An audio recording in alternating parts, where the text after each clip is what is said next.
በቅዳሴ ሰዓት ቤተክርስቲያን ውስጥ የግል ጸሎት ማድረግ ይቻላል? ዛሬ በዚህ ጥያቄ ላይ ግልጽ መልስ የምናገኝ ይሆናል። በስመ አብ ወወልድ ወመንፈስ ቅዱስ አሃዱ አምላክ አሜን። የልዑል እግዚአብሔር ቤተሰቦች እንደምን አላችሁ?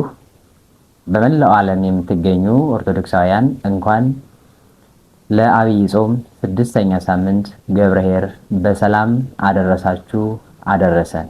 ጾሙን በሰላም እንድንፈጽም የአምላከ ቅዱሳን ልዑል እግዚአብሔር መልካምና ቅዱስ ፈቃድ ይሁንልን። እንግዲህ ብዙ ጊዜ በቅዳሴ ሰዓት ቤተክርስቲያን ውስጥ ብዙ ምዕመናን የግል ጸሎት ሲያደርጉ እንመለከታለን። ተገቢ ነው ወይስ ከምን አንጻር ነው?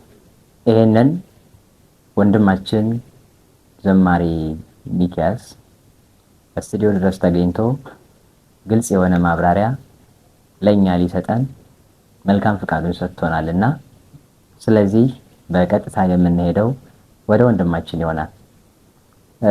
ወንድማችን ዘማሪ ሚኪያስ እንኳን ደህና መጣ፣ እንኳን አደረሰ ብያለሁ። በዚሁ አጋጣሚ እስኪ ከምን አንጻር ትመለከተዋለህ? የትኛው ነው እውነታው የሚለውን በግልጽ ብታስረዳን። እግዚአብሔር ይመስገን። እንኳን ደህና ቆያችሁኝ። እውነት ለመናገር ከሆነ እኔ እዚህ ቦታ ላይ ተገኝቼ ይህንን ማብራሪያ ለመስጠት ስለተፈቀደልኝ መጀመሪያ ከእግዚአብሔር እናንተም ደግሞ እድሉን ስለሰጣችሁኝ በጣም ነው የማመሰግነው። እሺ እኔም ያው በዚሁ አጋጣሚ እንኳን አደረሳችሁ ማለት የምፈልጋቸው በጣም ብዙ ሰዎች አሉ። ያው ቪዲዮ ላይ ስለሚያገኙት ሁላችሁንም እንኳን አደረሳችሁ ብያለሁ። ያው ስም መጥራቱ ብዙም አስፈላጊ ነው ብዬ አላምንም፣ ምክንያቱም የሁላችንም ነውና እንኳን አደረሳችሁ ብያለሁ። እሺ ያው ይሄ ጥያቄ በእርግጥ ብዙዎቻችንን የሚያወዛግብና ብዙ ጥያቄዎች አሉን። ያው ለሁሉም መልስ ለማግኘት ሊከብደን ይችላል፣ ግን መልስ ቤተክርስቲያን አላት። መጠየቅ ተገቢ ነው፣ ወደ ቤተክርስቲያን መቅረብ ተገቢ ነው ብዬ አምናለሁ። እንደ አንድ ክርስቲያን በዚህ አምናለሁና ምናልባት የዛሬው ጥያቄ ጸሎት ማለት እግዚአብሔርን ማመስገንና መማፀን ነው። ነገር ግን በቅዳሴ ሰዓት ከተወሰኑ ጸሎቶች በስተቀር ሌላ አገልግሎት ማድረግ አይፈቀድም። ምክንያቱም ቅዳሴ የጋራ አምልኮ ነው። ቅዳሴ ሁላችንም የምንሳተፍበት የጋራ አምልኮ ነው። ጸሎት የማህበር ጸሎት አለ፣ የግል ጸሎት አለ፣ የተለያዩ ጸሎቶች አሉ። ነገር ግን ያለንበት ቦታ በግል ለምናደርገው ጸሎት ምቹ ነው? ይፈቀዳል? መስዋዕቱንስ እግዚአብሔር ይቀበላል ወይ ብለን ማሰብ መቻል አለብን ብዬ አምናለሁ። ለምሳሌ ሁላችንም በአንድ ልብ በአንድ ሐሳብ አንድ ሆነን እግዚአብሔርን ማመስገን መስዋዕት ሊያስብለው የሚችለው ካህናት ገብተው ስላገለገሉ ብቻ ሳይሆን ምዕመናንም በተሰጣቸው ቦታ ወንዱ በወንድ ሴቱ በሴት ሆኖ ካህኑ እና ዲያቆኑ መስዋዕቱን ሲያደርጉ ምዕመናኑ በተሰጥኦ በተመስጾ ባዘነና በተሰበረ ልብ ሆኖ ያንን ቃል እግዚአብሔር መከታተል መቻል አለባቸው። ለምንድን ነው ይሄድ ነው?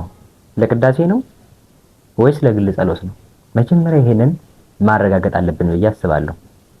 ለምሳሌ አንድ ሰው በአንድ ጊዜ ወይም አሁን በምናገርበት ውስጥ ይሄንን ኢንተርቪው እየተደረገ ሌላ ነገር ማድረግ አልችልም።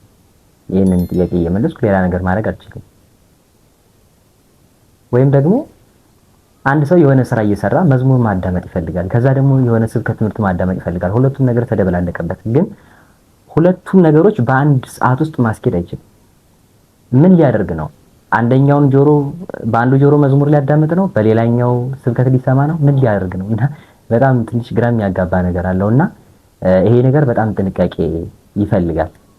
ሌላኛውና ሁላችንም የማንነግደው ነገር ምንድነው? በቅዳሴ ሰዓት በምንም አይነት ታሪክ ልባችንን ወደ ሁለት ወደ ሶስት ቦታ መከፋፈል አንችልም። ምክንያቱም ቅዳሴ ማለት ከጸሎቶች መካከል በጣም ትልቁ እግዚአብሔር አምላክ እኮ ቅዳሴውን በዛን ሰዓት በቀጥታ የሚቀበልበት ካህኑ እኮ አሐዱ አብ ቅዱስ አሐዱ ወልድ ቅዱስ አሐዱ ውእቱ መንፈስ ቅዱስ ብሎ ሲቀድስ ለኛ የማይታይ እጅግ ረቂቅ የሆነ መንፈስ ቅዱስ የተሞላበት ብርሃን ይሞላል። ሙሉ ሰውነቱ ብርሃን ይሞላል እና ያ በሆነበት ሰዓት ግን አሰብኩት እኔ አሁን የግል ጸሎቴን ሳደርግ እንዴት ሊሆን ይችላል?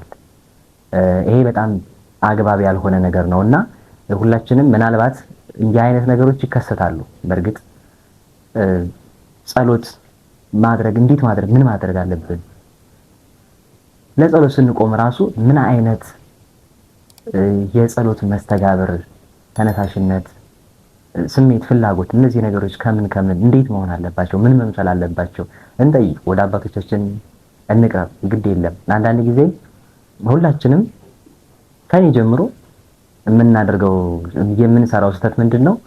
እኔ አውቃለሁ ወይም ደግሞ በግምት ሊሆን ይችላል ብለን የምናስበው ነገር ብቻ ስለምናደርግ ነው እንጂ የእውነት ወደ አባቶች እግር ስር የምንጠጋ ከሆነ በኤፍሳን የምንጠይቅ ከሆነ ከአባቶች ጋር ውሎና አዳራችንን ካደረግን ይሄ ነገር ይጠፋናል፣ ይሰወረናል ብዬ አላስብም። ስለዚህ የግል ጸሎታችን ከቅዳሴ በፊት ወይም ከቅዳሴ በኋላ መጸለይ ያለብን። ለምሳሌ ጠዋት ቅዳሴ እስከሚወጡ ድረስ ያመልጠናል፣ ይቋረጥብናል፣ ሰዓቱ ያልፋል የምንል ከሆነ ከእንቅልፋችን በፊት ከቅዳሴው በፊት ከእንቅልፋችን ላይ 30 ደቂቃ ለእግዚአብሔር 25 ደቂቃ ለእግዚአብሔር መስዋዕት ማድረግ እኮ ነው። አስራት በኩራት የሰው ልጅ ገንዘብ ብቻ አውጥቶ መስጠት የሚችል ይመስለዋል። ወይም ደግሞ የሆነ እህል ነገር ወስዶ በቃ እንደዚህ እንትን አድርጎ አስራት በኩራት የሰጠ ይመስለዋል። አስራት በኩራት ህይወታችንም ራሱ ለክርስቶስ አስራት በኩራት ሊሆነው ይገባል። ምክንያቱም አንድ ሰው ካለው ጊዜ ላይ 10 ደቂቃ አስራት በኩራት ማውጣት ከቻለ መኖር ጀመረ ማለት ነው። እግዚአብሔር አምላክ ከኛ የሚፈልገው ራሳችንን እንድንሰጠው ነው እንጂ እኛ አጭበርብረን ሮጠን የሆነ በቃ ገለን ዘርፈን ምናምን የምናመጣው ገንዘብ ለእግዚአብሔር ምንም አይደለም። በነገራችን ላይ እኛ ለቤተክርስቲያን አስራት በኩራት ብለን የምንሰጠው ገንዘብ እሱ ገንዘቡ አይደለም ወደ ላይ የሚያደርገው። እኛ የሰጠነው ስንሰጥ አብረን የሰጠነው ህሊናችን፣ ልቦናችን ወደ እግዚአብሔር መስዋዕት ሆኖ ይቀርባል እንጂ ያ የሰጠነው ገንዘብ እዚሁ መሬት ላይ ያለውን ቤተ መቅደስ ብቻ ነው የሚያነጻው። ወደ ላይ ወደ ሰማይ የሚያርግ መስዋዕት፣ ትክክለኛ መስዋዕት መስጠት ከፈለግን ራሳችንን መስጠት፣ ልባችንን መስጠት። ልባችሁን ስጡኝ ነው ያለው እግዚአብሔር። የሰው ልጅ ዋናው የሰውነት ክፍሉ ወይም ሰው ተብሎ እንዲንቀሳቀስ የሚያደርገው እስትንፋስ እንዲኖረው የሚያደርገው ልቡ ነው። ልብ ከሌለ ህይወት የለም። ልብ ከሌለ ምንም ነገር የለም። ስለዚህ የራሳችንን አሳልፈን ለእግዚአብሔር ከሰጠን እግዚአብሔር አምላክ ልባችንን ያዝበታል። እግዚአብሔር አምላክ በልባችን በህሊናችን በነፃ ፈቃዳችን በኩል መስዋዕቱን ይቀበላል እንጂ የሆነ ሽርፍራፊ ሳንቲም ወይም ደግሞ በጣም ብዙ ሚሊዮኖች ብር ወስደን ስለሰጠን ብቻ የምንጸድቅ መስሎን ከሆነ ብዙዎቻችን ጋር ይሄ ስህተት ስለሚታይ ብዬ ነው እንዳጋጣሚ ያነሳሁትና ያ ስህተት ነው። ምክንያቱም እግዚአብሔር እኛን ሊቀበለን የሚችለው ከልብ የመነጨ ነገር ነው። ከልባችን የመነጨው ደግሞ ምንድነው? ራሱ ልባችን ነው። ራሳችንን መስጠት፣ ጊዜያችንን መስጠት። ጉልበት አስራት በኩራት አለው፣ የጉልበት ማለት ነው። የጊዜ አስራት በኩራት አለው፣ የእውቀት አስራት በኩራት አለው። ጸሎት ለምሳሌ አሁን አንዳንድ ሰዎች ቤተክርስቲያን ይሰራሉ። እነኛ ሰዎች ግን ከጎናቸው የሚቆም የተለያየ ሰው ይፈልጋሉ።